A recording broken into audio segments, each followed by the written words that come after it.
Netanyahu's government, and whether or not it's a democracy, it's certainly not. I mean, he was facing huge opposition. People were taking to the streets in the masses because he proposed just changing the constitution because he felt like it. He outraged the population of Israel, not only because there was a huge defense failure on the day of October 7th, but in the days leading up to that, there were huge protests, huge civil unrest, because he proposed to change the Constitution because he personally felt that the judicial branch in Israel had too much power.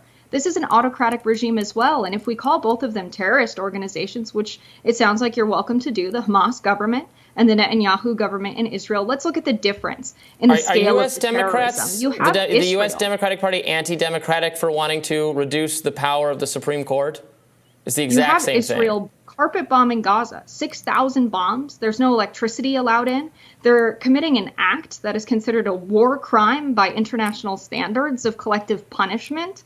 They've held the entire population of Gaza hostage by not allowing them to have food and water, not allowing them to have hospitals after dropping 6,000 bombs on them. Then they took away their internet and ability to communicate with the outside world. This is a population of 1.1 million people. You want to talk about the 50 hostages that Hamas took versus the 1.1 million people living in Gaza right now being bombed by the Israeli government to the tune of 6,000 bombs, 4,000 tons of munitions within 6 days. That is insane. Their hospitals are not functioning. So if you are hit, if you are a casualty of these bombs, then you have nowhere to go. You can't go to the hospital. They don't have fuel or water. They are doing C-sections for pregnant women without any anesthesia. There are 5,500 pregnant women expected to give birth over the next month. Most of these people are children. They've killed more children than children have been lost in any conflict over the past 4 years. They killed 31,000 civilians in 1 year. And since October 7th,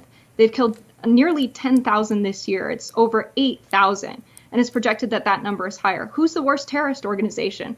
50 hostages and 1,400 Israelis killed by Hamas versus what I just outlined by the IDF. I'd say the IDF is far worse as a terrorist organization. Yeah, I think that's a monstrous view, but